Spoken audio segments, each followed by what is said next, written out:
फटाफट जल्दी क्वेश्चन बताओ, फटाफट एक्टिव मोड में आया करो। जो लिखा है a point charge causes an electric flux. अब जो फ्लक्स है वो कैसा दे रखा है, माइनस में 1 इंटू 10⁻, कितनी दे रखी है, 3 newton metre square per coulomb per coulomb. ठीक, उसका क्या दे रखा है, to pass through a spherical Gaussian surface. ये जो फ्लक्स पास हो रहा है ये एक स्फेरिकल गॉसियन सरफेस से पास हो रहा है और उसका रेडियस कितना दे रखा है, 10 सेंटीमीटर। आर जो है वो 10 सेंटीमीटर है। जैसे ही वैल्यू लिखो तो तुरंत कन्वर्ट कर लो। 10 सेंटीमीटर को मीटर में कन्वर्ट करने के लिए क्या करेंगे बताओ, सिर्फ 10 से मल्टीप्लाई। क्या बताया था,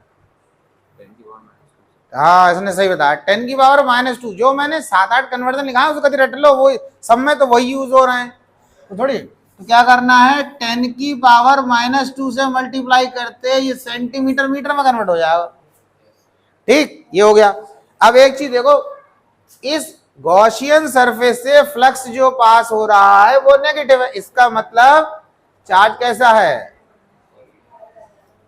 भाई। अगर इसके अंदर अभी थोड़ा सा आगे क्वेश्चन पढ़ते देखो उसमें क्या लिखा तो ये समझ जाएंगे।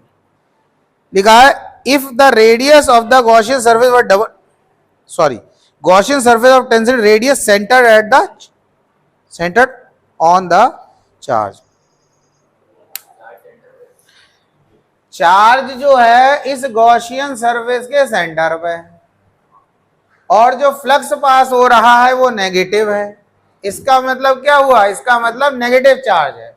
इलेक्ट्रिक लाइन इस चार्ज से निकल नहीं रही है, इलेक्ट्रिक लाइन इस चार्ज में घुस रही है। बात समझ में आ गया। तो चार्ज हमारा कैसा है, नेगेटिव। चार्ज रखा है सेंटर पर, इलेक्ट्रिक लाइन बाहर से अंदर जा रही होंगी, इसीलिए फ्लक्स नेगेटिव दे रखा है। तो उस चार्ज की क्या पूछा है आपसे, आपसे वैल्यू पूछा है। तो आपने क्या करना है, फिर आपका चार्ज क्लोज सरफेस के अंदर आ गया और जैसे ही क्लोज सरफेस के अंदर आ गया फिर हमारा वही फॉर्मूला, कौन सा, phi equals to q upon epsilon naught. बात समझ आ गई। तो आपको निकालना क्या है, q phi into epsilon naught. अब फाई की वैल्यू कितनी दे रखी है, -10⁻3। देखो 1 इंटू 10⁻3 तो वो तो 10⁻3 है और एप्सिलॉन की वैल्यू 8.854 10⁻⁻12। यहां पर हम इसे 9 कंसीडर करेंगे, नहीं करेंगे, क्योंकि हमें कुछ करना ही नहीं 9 करने में भाई। इसको तो डायरेक्ट ही यही लिख दो, हमें कुछ 8.854 और ये 10⁻⁻12 माइनस में है, ये प्लस में है, तो 10⁻⁻9। यहां पे इसको ऐसे रहने देना है, यहां हम उसको चेंज करेंगे, हमें कुछ करना थोड़ी है, तो सीधा वैल्यू रखना है इसमें। ठीक, ये हमारा ये क्या हो जाएगा, कूलम। और देखो इसमें पहले सुन लो, पहले फिर इसमें पूछा if the radius of the Gaussian surface were doubled how much would the flux would passes through the surface. वो ये कह रहे हैं कि अगर गॉसियन सरफेस को डबल कर दिया, 10 सेंटीमीटर की जगह मान लो रेडियस 20 सेंटीमीटर कर दे, या वो कहते हैं 30 कर दे, 40 कर दे, बढ़ाते चले जाए, तो कह रहे हैं फ्लक्स पर क्या इफेक्ट पड़ेगा, फ्लक्स पर कोई फर्क नहीं पड़ेगा। क्यों, अब आप एक इमेजिन करो, देखो एक बल्ब जल रहा है, स्फेरिकल है, हमने मान लिया, कैसे बना लिया उसको, हमने एक ऐसे ट्रांसपेरेंट ग्लास के स्फीयर के सेंटर पर रख दिया, कैसे ही उस बल्ब से 150 लाइट रेज निकल रही थी। अब हमने उस बल्ब को निकाला, उससे बड़े ग्लास का एक ट्रांसपेरेंट स्फीयर उसके अंदर रख दिया, तो अब कितनी निकालेगा वो लाइट रेज, अब 150 निकालेगा, बल्ब तो वही है। तो किसी बड़े स्फीयर में रखने पर उसकी नंबर ऑफ लाइट रे थोड़ी बढ़ जाएंगी। समझ में आ रही बात। तो अगर किसी एक चार्ज से 10 इलेक्ट्रिक लाइन निकल रही है या उसमें घुस रही है, तो उस चार्ज को आप कितने ही बड़े स्फीयर के अंदर रख दो, अगर उस चार्ज से 10 इलेक्ट्रिक लाइन निकलनी तो 10 ही निकलती रहेंगी। किसी के बड़े स्फीयर के अंदर रखने से उस पर कोई फर्क नहीं पड़ेगा। बात समझ आई नहीं आई ये चीज। तो ये चीज ध्यान, ये बहुत इंपॉर्टेंट क्वेश्चन है। दूसरी चीज क्या होता है, जो ये फ्लक्स का फॉर्मूला है, इसमें आप खुद देखो Q/ε0 है, इसमें कहीं पर रेडियस आ रहा है? नहीं आ रहा है। इसमें जिस क्लोज सर्फेस के अंदर रखेगा उसका कोई पेरीमीटर आ रहा है, क्यूब या क्यूबॉइड, उसका डायगोनल, कुछ आ नहीं रहा है। तो इससे भी हमें ये पता चल रहा है कि जब हम गॉसियन सरफेस को बढ़ा देंगे तो उससे फ्लक्स पे कोई फर्क नहीं पड़ेगा। और ये दूसरे तरीके से पूछ सकता है, उन्होंने कहा एक क्यूब है, क्यूब के सेंटर पे रखा है एक चार्ज, अब क्यूब की साइड दे दिया, ठीक है। अब उन्होंने कहा कि मान लिया उस क्यूब की साइड को हमने डबल कर दिया, 4 टाइम्स कर दिया, ठीक है, 10 सेंटीमीटर की, 20 सेंटीमीटर, 30 सेंटीमीटर, 40 सेंटीमीटर, इतना कर दिया, तब फ्लक्स पे क्या फर्क पड़ेगा? उसका भी वही आंसर है। फर्क क्या फर्क पड़ेगा? चार्ज तो वही है भाई। चार्ज अगर 150 इलेक्ट्रिक लाइन निकालना होगा तो कितने बड़े क्यूब के अंदर रख दो, निकालेगा तो उतनी। समझ आ गई बात? तो ये इसके, और पॉइंट चार्ज की वैल्यू पूछा है, देखो शायद बुक में नैनो कूलम में दे रखा है क्या इसका आंसर? हाँ देख लो जरा, तो मैं थोड़ा सा पॉइंट आपको बताता जाऊं, कहीं आप बुक में देख रहे हो तो कंफ्यूज हो रहे हो। हाँ अब देखो, अब यही क्वेश्चन का आंसर नैनो कूलम में दे रखा है, आपको कुछ कन्वर्ट करने की जरूरत नहीं, आप कूलम में रहें। तो भाई कूलम ऐसा यूनिट है, आप कब change nano coulomb micro coulomb में कब करना? जब आपको क्वेश्चन में बोला हो, क्या बोला हो कि आंसर को नैनो कूलम या माइक्रो कूलम मिली कूलम में लिखना है।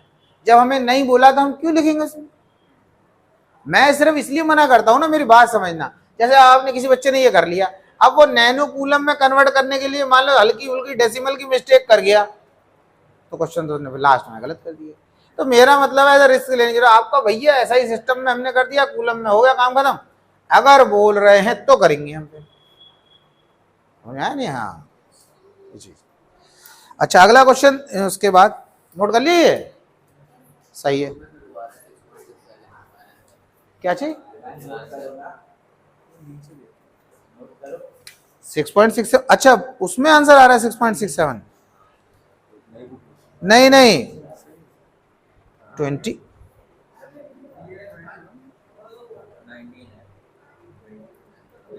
नहीं ये आ तो रहा है 8.8, ये है 8.8 आ रहा है। नहीं 8. हाँ 8.8 नैनो कूलम दे, ये भी नैनो कूलम में है ना, अब वो 8.8 ही है। चलो अच्छा अगला क्वेश्चन देखो 21,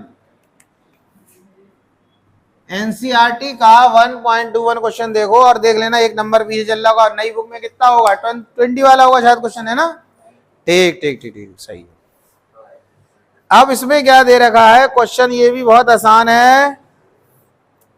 बोला है a conducting sphere of radius 10 centimetre. बता, कह रहे हैं एक स्फीयर है ऐसे करके, इसका रेडियस कितना दे रखा है? 10 सेंटीमीटर दे रखा है, ठीक, 10 सेंटीमीटर दे रहा हैज अननोन चार्ज। अब कह रहे हैं इस पे जो चार्ज है वो पता नहीं कितना है। If the electric field 20 centimetre from the centre of the sphere. अब देखो कहानी समझो, कह रहे हैं इस, यार ये रेडियस यहां लिख दिया, ये रेडियस जो है ना इसका 10 सेंटीमीटर। कह रहे हैं जो इस पर है चार्ज, अब चार्ज क्यों है अभी, ठीक है, क्यों, तो कह रहे हैं इस पे चार्ज क्यों है, और इस चार्ज स्फेरिकल शेल या कंडक्टिंग शेल के सेंटर से 20 सेंटीमीटर डिस्टेंस पर, ये 20 सेंटीमीटर, यहां पर इलेक्ट्रिक फील्ड की वैल्यू कितनी दे रखी है जरा बताना? 1.5 इंटू 10⁻³ न्यूटन पर कूलम। -3 तो नहीं है, ठीक। And point radially inwards.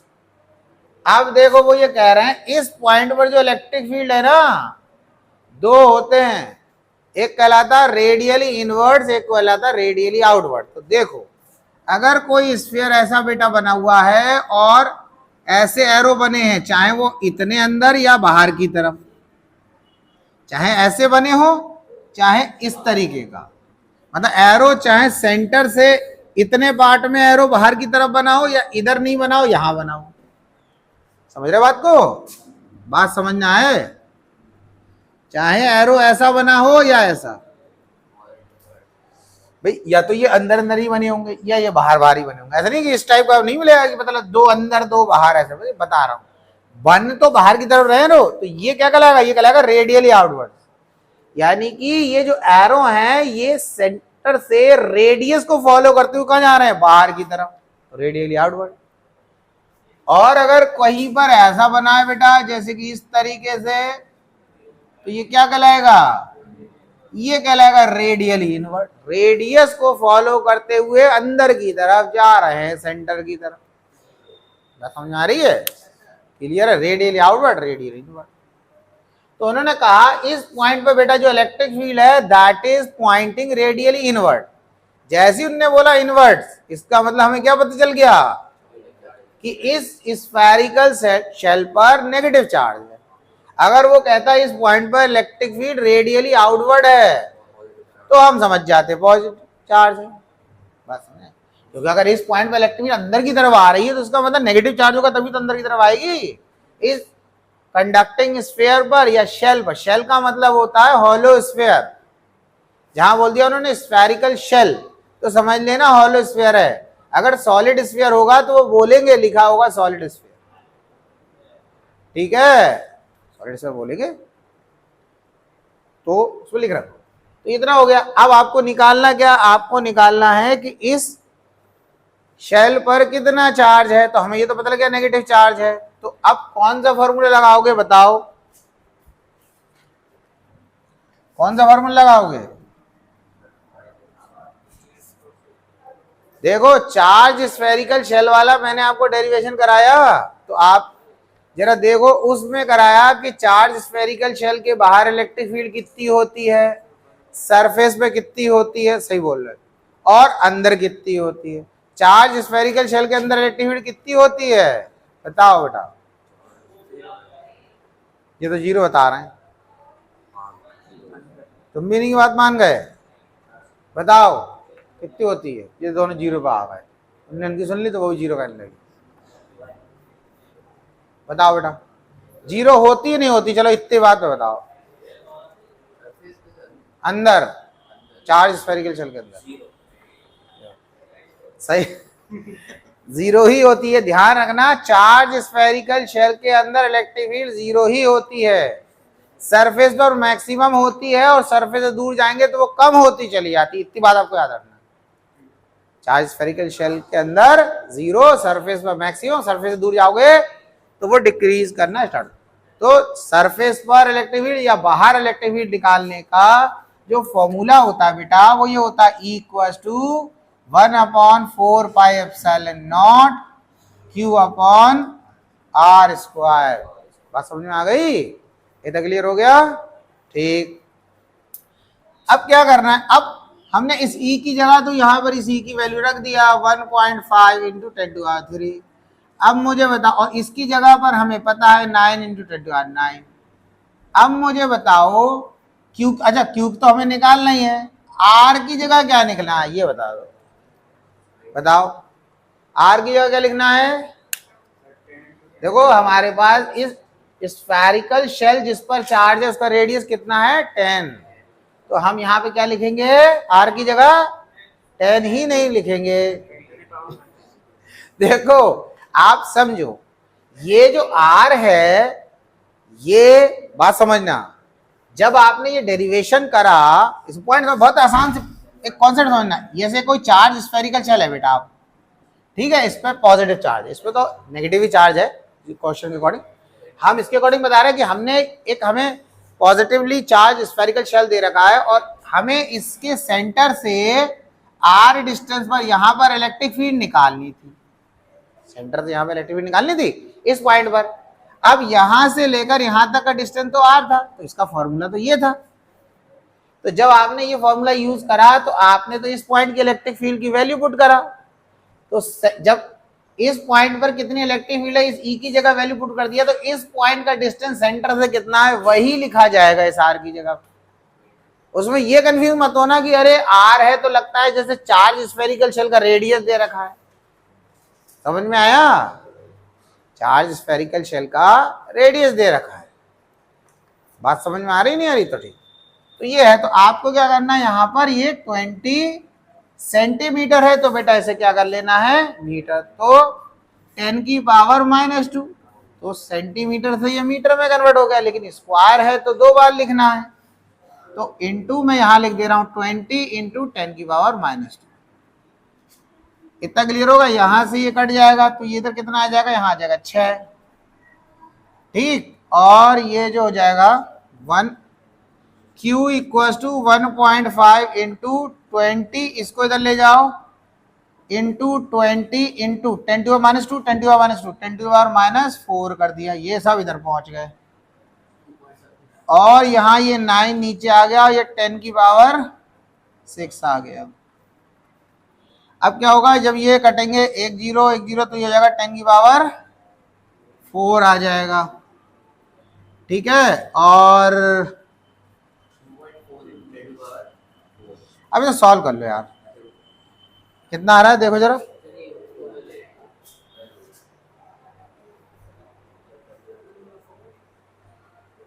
(6.67 10 to the power -9), 6.67 into 10 to the power -9 coulomb आ। ठीक है, काट दो यार, ये क्या है, 3 3 जा 9, ये 3 5 जा 0.5 आ जाएगा, इसे काट दो। ठीक है, और डेसिमल हटाओगे तो 1 0 और नीचे बढ़ जाएगा, क्या हो जाएगा, कर लो। 5 into 2 into 2 10 to the power -4, और एक डेसिमल हटाया तो यहां पर क्या हो जाएगा, ये तो 3 है, इंटू 10 की पावर 5, ये ऊपर चला जाएगा तो हमारा क्या हो जाएगा, 10 की पावर -9 हो जाएगा। तो 5 2 या 10, 10 2 या 20, 20/3, 10 की पावर -9। अब 20 को 3 से डिवाइड करो, 6.666 आएगा। उसी को इन्होंने राउंड अप करके लास्ट में क्या करा, 6.67 कर दिया है। ठीक है, मैंने कैलकुलेट करके बता दिया।